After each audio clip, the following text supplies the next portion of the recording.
You are standing on a black plain under a red star, and the ground under your feet never cools because morning never comes here. TRAPPIST-1e. What Webb has been finding around this tiny world and its sister planets could change how we judge life-friendly planets across the galaxy, and the change begins with details most people never hear. Stay with this channel for stories like this, and you will start catching the quiet clues that turn space news into the real picture. TRAPPIST-1 does not look dramatic at first glance. It is not a bright giant star with huge rings around it. It is a dim red dwarf, only about 40 light-years away, with 7 rocky planets packed so tightly around it that their whole system could fit well inside Mercury's orbit.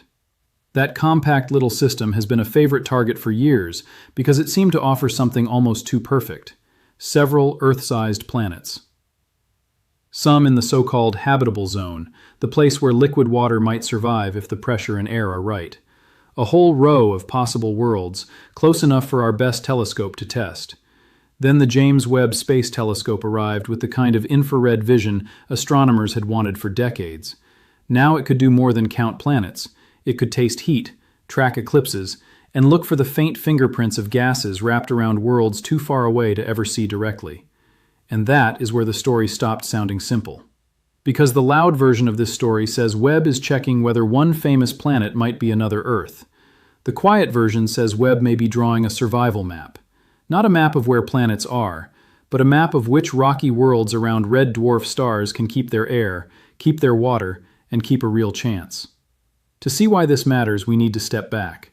Most people hear TRAPPIST-1 and picture one thing: a promising family of Earth-like planets waiting for Webb to identify the best one.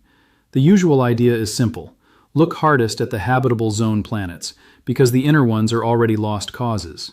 That seems fair at first. The system first exploded into public attention in 2017, when NASA announced 7 Earth-sized rocky planets around an ultra-cool red dwarf. 3 of them seemed to sit in the habitable zone. It sounded like a row of locked doors, with at least one expected to open. The star itself helped make the system famous. TRAPPIST-1 is small, cool, and faint compared with our Sun. NASA says its radius is only about 12% of the Sun's, just a little bigger than Jupiter. That small size makes planetary transits easier to see because each little planet blocks a bigger share of the star's light. The planets also move fast. Their years are measured in days, not months. One of them circles the star in about a day and a half, and the outer ones still finish their orbits in less than 3 weeks. For astronomers, that means many chances to watch them pass in front of and behind the star. From the beginning, that made TRAPPIST-1 feel like a gift. You did not have to wait forever for another transit. You could keep checking again and again, building a stack of measurements until the noise got a little quieter. If any Earth-sized worlds were going to give up their secrets, maybe these would. But the same design that helps us observe the system also makes life hard for the planets. Every world there orbits much closer to its star than Mercury does to the Sun. That means stronger starlight, stronger tides, and, in the early years of the system, a much rougher radiation environment. The planets live close to the furnace. Astronomers have worried about that for a long time. Red dwarfs are the most common stars in the galaxy, but they can be wild when they are young. They throw out X-rays, ultraviolet light, and flares that can punch at an atmosphere year after year. A planet might begin with gas and water, then slowly lose both. Still, hope kept the system at center stage. That hope was not foolish. If even one rocky planet around a red dwarf could keep a stable atmosphere, then the galaxy might be full of chances for life. And because red dwarfs are everywhere, that would make the universe feel crowded with possibility. By the time Webb launched, TRAPPIST-1 had become more than a planetary system. It was a test case for a huge question. Can Earth-sized worlds around the galaxy's most common stars hang on to the very thing that makes surface life easier? Air thick enough to move heat, hold pressure, and protect water. That is the real bet. The early methods were clever but limited. A telescope watches a planet cross its star. Some starlight passes through the planet's atmosphere, if it has one, and molecules absorb tiny slices of that light. Those missing slices are like a fingerprint, but on these worlds the print is almost absurdly faint. The star itself flickers, flares, spots, and changes in ways that can imitate a planetary signal. That is why the data from this system never arrives as a clean answer. It arrives like a whisper heard through a fan. Scientists have to ask, Is that tiny change really from the planet, or is the star itself shifting under our feet? This is not failure, it is the hard part of the job. In 2024, Julian DeWitt and the JWST Community Initiative described a roadmap in Nature Astronomy for how to study worlds like these without fooling ourselves. The message was almost humble. Use many methods. Compare planets to one another. Do not chase a single dramatic claim when the system itself can teach the bigger lesson. That bigger lesson starts with a truth people often forget. The habitable zone is not a magic ring that turns rocks into living worlds. It only marks where temperature might allow liquid water if other conditions are right. A planet can sit in that zone and still be dry, airless, frozen on one side, or stripped bare by its star. Think of it like a house on the right street. The address alone does not tell you whether the pipes work, the roof holds, or the windows are gone. TRAPPIST-1 gave us several houses on the right street. Webb's job was to check whether any of them were still standing on the inside. At first, many viewers naturally locked on to TRAPPIST-1e. It sat in the habitable zone. It was Earth-sized. It sounded like the main character before the story had even started. The inner planets, by contrast, seemed like background scenery. That is how the common assumption settled in. If Webb found something important, it would be on one of the outer, cooler planets. The close-in worlds would merely confirm what everybody already suspected. Too hot, too battered, too exposed, and scientifically less meaningful except as dead ends. That view felt tidy. It felt efficient, and tidy stories are dangerous in science. Because the inner worlds were not just throwaway planets, they were pressure tests. If those close planets had somehow kept thick atmospheres, the news would have been shocking. If they had not, the exact way they failed would still reveal where the survival line might sit. Sebastian Ziba of the Max Planck Institute for Astronomy made that point clearly in 2023 when Webb studied TRAPPIST-1c. He and his team were not simply checking one hot planet for fun. They were asking whether rocky planets around red dwarfs can keep the kinds of atmospheres that make them more Earth-like, or at least more protected. That is a system question, not just a single planet question. So by the end of the setup, the easy picture is fully in place. TRAPPIST-1e matters most. The inner planets mostly tell us what we already know. If the interesting answer exists, it probably waits farther out, where the light is softer and the chance of water sounds better. That is the assumption most people walk in with, but that picture is about to change. What Webb began to detect was not one neat sign over one special world.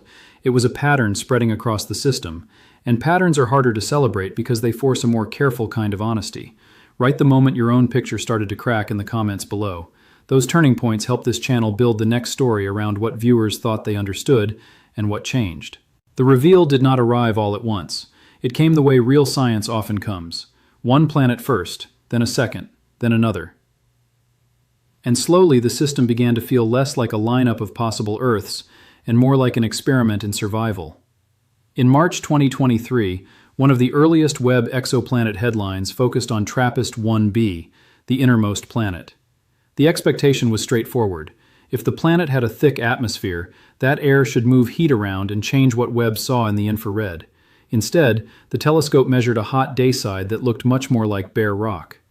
Thomas Green, Taylor Bell, and their colleagues reported thermal emission from TRAPPIST-1b in Nature in 2023. What they expected was some sign of heat being softened and shared. What they found was a world whose dayside temperature matched an airless, dark surface far better. It was like touching a stone left in direct sun, rather than opening an oven with hot air swirling inside. That result was important, but it still looked like the obvious part of the story. Of course, the innermost planet was blasted. The closest world might be bare. If you wanted hope, you simply stepped one planet outward and waited for the real test. So that is where the story went next. By June 2023, Webb had turned to TRAPPIST-1c. This planet was especially tempting because Laura Kreidberg called it, in one sense, a Venus twin. It is about the size of Venus and gets a similar amount of energy from its star as Venus gets from the Sun. That made the expectation clear. Maybe a thick carbon dioxide atmosphere. Sebastian Ziba and colleagues used Webb's MIRI instrument to watch TRAPPIST-1c during secondary eclipse, when the planet slipped behind the star. The idea was simple in concept and brutal in practice. Measure the tiny drop in total system light when the planet's own heat disappears. From that, estimate the dayside temperature and test atmospheric models. The team expected that a thick carbon dioxide atmosphere would absorb 15-micron infrared light strongly. That would make the planet look dimmer at that wavelength. What they found was the opposite kind of clue. The measured brightness fit a bare rock, or at most a very thin carbon dioxide atmosphere with no clouds. NASA described the signal as a mere 0.04% dip. That is like looking at 10,000 tiny bulbs and noticing that 4 went out. The expected picture was Venus with heavy air. That matters because TRAPPIST-1c was supposed to be the less doomed sibling. Not cool enough to be gentle, no, but far enough out to make a thick blanket of gas seem at least possible. When Webb failed to see a Venus-like atmosphere there, the story widened. Maybe the stripping was not confined to the very first planet, and still, scientists stayed careful. They did not say the case was closed on every possible atmosphere. Zeba's team allowed for a very thin carbon dioxide layer. Cloud complications remained, and one result, however sharp, does not rewrite a whole planetary system by itself. Science leans before it steps. Then the story got messier in a good way. Late in 2024, a new study led by Elsa Ducrot and described by the Max Planck Institute reopened part of the TRAPPIST-1b question. The earlier simple image had been an old, dark, weathered rock with no atmosphere. But new multi-wavelength thermal data did not fit that picture as cleanly. What was expected then was confirmation of a dead, settled surface. What was found instead was something more slippery. The surface appeared not to show the kind of long-term weathering you would expect, and the models allowed two very different possibilities: a geologically active crust, or a carbon dioxide-rich atmosphere with haze high above it. It was like finding fresh footprints on a path you thought nobody used. Jeroen Bouwman at Max Planck said the surface material might be surprisingly young, maybe no more than about 1,000 years old. If that is true, something keeps renewing it. Extreme volcanism, plate motion, or powerful tidal heating could do that. On a planet locked close to its star, the inside may still be restlessly alive, even if the outside seems punishing. At the same time, Thomas Henning pointed out another option. Maybe the planet had not stayed bare after all. A thick carbon dioxide atmosphere with hydrocarbon haze could, under some conditions, reverse the temperature structure and change the signal Webb saw. That kind of haze is easier to imagine on Titan, Saturn's moon, but the idea would not fully go away here. Now pause on what this means. The expectation had been simple emptiness. The actual data made room for strange alternatives, yet still under a harsh rule. Even if there was air, it would have to survive around an active red dwarf star that has spent billions of years throwing radiation and stellar wind at its planets. That is less like a peaceful sky and more like trying to hold mist inside a leaf blower. In other words, Webb was not finding cheerful proof of atmosphere. It was finding how difficult atmosphere is to pin down, and perhaps to keep. The ambiguity itself was part of the message. These planets are small, their signals are tiny, their star is noisy. Even uncertainty was telling us where the problem lives. Then, in August 2025, the spotlight shifted to TRAPPIST-1d. Here the expectation rose again because this planet sits on the cusp of the habitable zone. It is rocky, close to Earth in size, and circles its star every 4 Earth days. If the system had a softer middle ground, this might be where it showed itself. Caroline Piolet-Goraeb of the University of Chicago and Université de Montréal led a study published on August 13, 2025 in the Astrophysical Journal. Using Webb's NIR-SPEC instrument, the team looked for molecules common in Earth's air, like water, methane, and carbon dioxide. The expectation was not a full biosignature parade. It was simply some broad sign that an Earth-like atmosphere might be there. What Webb found was silence on that front. No detectable Earth-like atmospheric signature appeared. Piolet-Goraeb said TRAPPIST-1d could be an extremely thin atmosphere world like Mars, a cloud-choked world more like Venus, or a barren rock with no atmosphere at all. The hoped-for familiar air was missing, like opening a door to a house near the sea and finding no smell of salt, no dampness, no breeze, only stillness. Bjorn Benneke, a co-author, said Webb was helping define the line between planets that can hold atmospheres and those that cannot. That line is the heart of this whole story.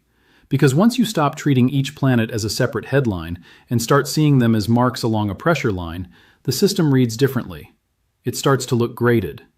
One rocky planet probably airless, another lacking a thick Venus-like blanket, a third ruling out an Earth-like atmosphere. That is not proof that every world in the system is dead, but it is enough to make the old assumption wobble hard. The closer worlds were not background scenery. They were drawing the boundaries of survival. Then came the planet many people had been waiting for all along. On September 8, 2025, NASA, STSCI, and MIT highlighted early Webb results for TRAPPIST-1e, based on 4 transits analyzed by Anna Glidden and colleagues in the astrophysical journal Letters. This was the planet in the Goldilocks zone, the one that could feel most like the answer key. Expectation leaned toward possibility. The team expected that if a thick hydrogen atmosphere was there, Webb should spot it. If a Venus-like or Mars-like carbon dioxide-rich atmosphere was there, the data should lean that way too. What they found was narrower and stranger. Hydrogen-dominated air was ruled out, and carbon dioxide-heavy cases like Venus or Mars became unlikely, yet a thinner, heavier atmosphere still remained in play. Glidden's team even kept open the possibility of a surface ocean under the right conditions. A nitrogen-rich atmosphere, perhaps with methane, still fit some models. So did the possibility of no substantial atmosphere at all. This was not the triumphant reveal many viewers imagined. It was more like hearing that the lights are still on inside a house, but the curtains are too thick to know who is there. Sarah Seeger, commenting on the result, noted that pointing away from Venus-like and Mars-like atmospheres sharpened attention on the scenarios still in play. That is careful scientist language, but it carries weight. It means Webb was not confirming a familiar world. It was removing some of the easy analogies and leaving us with a planet that may be rarer, thinner, or more borderline than the public story expected. Nestor Espinosa, Anna Glidden, and others in the DREAMS program have been plain about that. The signals are on the order of tens of parts per million. That is like hearing one quiet note in a stadium full of shuffling feet. So when scientists sound cautious, it is not because they know nothing. It is because the data is precious enough to deserve restraint. Still, the restraint should not hide the pattern. By late 2025, NASA's own Webb explainer was saying that for the 4 TRAPPIST-1 planets already reported, Webb had not seen signs of thick atmospheres on B and C, had ruled out an Earth-like atmosphere on D, and had ruled out a thick hydrogen atmosphere for E. That is not one dramatic no. It is a row of narrowing doors. Then the story gained its strongest shape.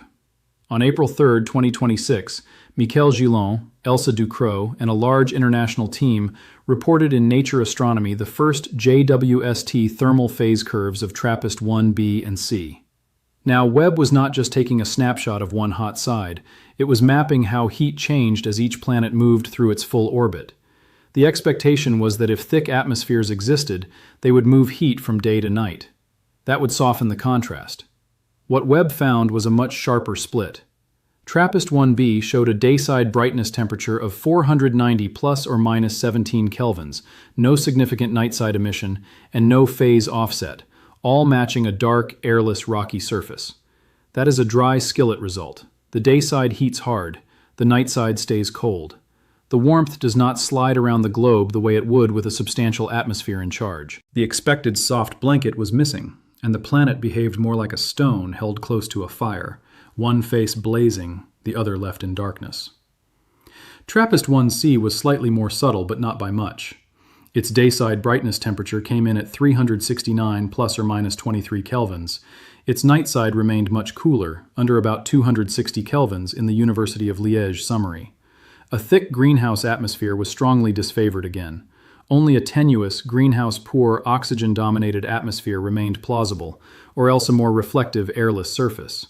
Notice how far this had moved from the early public dream. The expectation was a staircase of better and better worlds as you moved outward.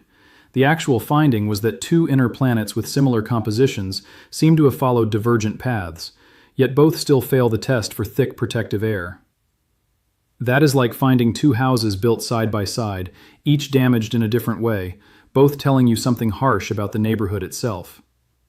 The University of Liège team also stressed the role of atmospheric erosion.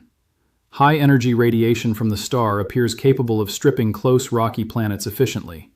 That does not prove the outer worlds are stripped too, but it means the system is not simply a neat menu with the good options sitting farther down the line. The star has had a long time to shape every plate, and now the unspoken thing comes into focus. Scientists rarely say it in headline language because they should be careful, but the pattern hints that many rocky planets around red dwarfs may have a harder time keeping life-friendly atmospheres than the public once hoped. Not impossible, not settled, just harder. That is what JWST detected around TRAPPIST-1. Not little green signals, not a clean twin of Earth, a pressure gradient. An erosion story, a family resemblance in atmospheric struggle. It is why NASA has also been clear that Webb is not likely to detect biosignatures on these planets. That line can sound disappointing if you came for a single miracle, but it is actually more profound than that. Webb is helping decide which kinds of worlds deserve the next generation of belief, time, and instruments. That is how discovery really moves. And here is where this stops being about one telescope and begins being about us. If this reveal is right, then the way we think about common planets in the galaxy shifts quietly but deeply. The most ordinary stars may not offer the most forgiving homes, and that changes how we imagine our place among them. Share this video with one younger learner who still thinks a habitable zone is the same thing as a habitable world. Passing along that distinction now gives them a truer map of space than many adults grew up with. What changes next is not the beauty of TRAPPIST-1. That system remains one of the most important places in astronomy. What changes is the question we bring to it. Instead of asking only, which planet there is Earth 2.0, scientists are asking a more serious question. What does it take for a rocky world to survive around a red dwarf at all? That difference may sound small, but it reshapes the future. A planet can be in the right temperature zone and still fail the pressure test. It can be Earth-sized and still lose the air that keeps oceans stable. It can start with water and later become a dry shell. The address is not the home. For future observers, this means comparing planets matters as much as celebrating them. TRAPPIST-1 is almost like a row of test chambers built under one star. Same family, different distances, different heating, different possible losses. That lets researchers study not just what planets are, but how they become what they are. That is why the ongoing programs matter so much. NASA's Webb explainer said that as of December 2025, data had been collected for all 7 planets, even though detailed published results existed for only 4 at that point. The science community is not done. It is still sorting through a system noisy enough to resist easy headlines and valuable enough to deserve patience. The DREAMS program has already planned and executed more transits for TRAPPIST-1. SETI's summary of the work pointed to 15 additional transits in progress beyond the initial 4. That matters because repeated visits let astronomers separate the star's changing face from the planet's quieter one. If the signal stays the same across visits, it begins to look more like the planet speaking for itself. The techniques will keep improving too. Transit spectroscopy checks starlight filtered through air. Secondary eclipse checks the planet's own disappearing heat. Phase curves track brightness all around an orbit. Each method sees a different corner of the same room. Together, they can catch what one method alone might miss. There is also the bigger Webb-Hubble effort called Rocky Worlds. NASA has described it as part of the push to answer whether planets around red dwarf stars can retain atmospheres. That question reaches far beyond TRAPPIST-1. Red dwarfs dominate the galaxy. If their small, rocky planets are commonly stripped, then one of the universe's largest neighborhoods may be less gentle than we imagined. And yet, this is not a hopeless story. It is a sorting story. TRAPPIST-1, B, and C, receiving about 4 and 2 times Earth's radiation respectively, may be showing us where thick air struggles most. TRAPPIST-1D, with its 4-day year, tells us that being near the habitable zone edge is not enough. TRAPPIST-1E tells us the middle ground is still open, but only after easy guesses are removed. That kind of narrowing is how science protects us from fantasy. Imagine trying to understand a neighborhood in winter by looking through a few frosted windows at night. You cannot immediately tell who is home, who has heat, or which house still has running water. But you can see which roofs melt snow, which chimneys never smoke, and which windows stay dark. Slowly, the whole block begins to make sense. The same is true here. A bare rock is not just a failed planet. It is evidence about escape, chemistry, magnetic protection, interior heat, and the long behavior of a host star. A thin atmosphere is not a weak answer. It may be the exact clue needed to locate the survival threshold with real numbers instead of guesswork. Those numbers are getting sharper. For TRAPPIST-1b, the Nature Astronomy Phase Curve paper reported 490 plus or minus 17 kelvins on the day side. For TRAPPIST-1c, it reported 369 plus or minus 23 kelvins. For C, night-side flux remained statistically weak, leaving only a tenuous greenhouse-poor oxygen case still plausible. That is not vague poetry anymore. That is the map starting to print. For viewers at home, the domestic version is simple. If you leave a cast iron pan on one burner and never stir the air in the kitchen, the handle stays cooler than the base. But if a fan moves the heat around, the whole room changes. Webb is doing something like that from 40 light-years away. It is checking whether planetary weather is moving the heat or whether the rock is taking the full hit alone. As the dates get closer to now, the mission gets more precise. August 13, 2025, ruled out an Earth-like atmosphere for TRAPPIST-1d. September 8, 2025, narrowed TRAPPIST-1e away from hydrogen-rich and Venus-like or Mars-like carbon dioxide-heavy cases. April 3, 2026, phase curves strongly disfavored 1-bar greenhouse atmospheres for B and C. These are not scattered facts. They are stepping stones. The next step is obvious and difficult. Watch the outer planets harder. TRAPPIST-1 F, G, and H sit farther from the star and may have had a better chance to retain secondary atmospheres, the kind built later by outgassing or other processes rather than left over from birth. Those atmospheres will also be colder and harder to detect. The faintest clues may belong to the worlds we want most. That is one reason future missions still matter. NASA's Habitable Worlds Observatory is being shaped with exactly this kind of problem in mind. The extremely large telescope on the ground will add other kinds of leverage. Webb is not the final judge. It is the instrument teaching us how to ask the next better question. And that may be the most important implication of all. TRAPPIST-1 is showing that habitability is not a sticker you slap on a planet because of distance alone. It is a balance among starlight, atmospheric escape, interior chemistry, surface reflectivity, clouds, possible oceans, and long stretches of time. A living world is not just placed. It has to endure. So when scientists hesitate to say the quiet part out loud, the hesitation makes sense. The truth is narrower, and therefore more useful. Something else changes too. Earth starts to look less ordinary in a new way. Not because it is the only planet with oceans or air. We do not know that. But because the chain of conditions that let a rocky world keep both may be more fragile than the word habitable ever made it sound. What comes next will not happen in one dramatic night. It will happen in more transits, more phase curves, more careful corrections for star spots and flares, and more papers that sound cautious until you stack them together. Somewhere in that stack, one of these worlds will move from maybe to clearer. Maybe not to Earth-like, but to knowable. And when that happens, the picture of TRAPPIST-1 will change again. Not from mystery to certainty, from loose hope to measured understanding. A system once sold to the public as a cluster of possible Earths may end up teaching something deeper, how rare stable surface conditions might be, and how to recognize them without lying to ourselves. Save this story and come back to it the next time TRAPPIST-1 makes news. Tracking the pattern for yourself will help you spot when a new result is truly new, and when it is one more piece clicking into place. Tomorrow, or next month, or in one more observing cycle, another faint signal will arrive from that dim red star. A fraction of a fraction in infrared light will shift, a curve will tilt a little, a model will survive another test, or fail one, and somewhere on Earth, a team will sit very still and realize the system has spoken again. Maybe the next clue comes from TRAPPIST-1e after more transits. Maybe it comes from one of the colder outer planets, where a thicker atmosphere has had a better chance to last. Maybe it comes from comparing many red dwarf systems and seeing that TRAPPIST-1 is not unusual at all. Any of those futures would matter. There is a strange comfort in that. Science is not getting smaller when it removes easy dreams. It is getting truer. And truth, when it arrives this carefully, gives us something sturdier than hype. It gives us a way to keep looking without fooling ourselves about what we have seen.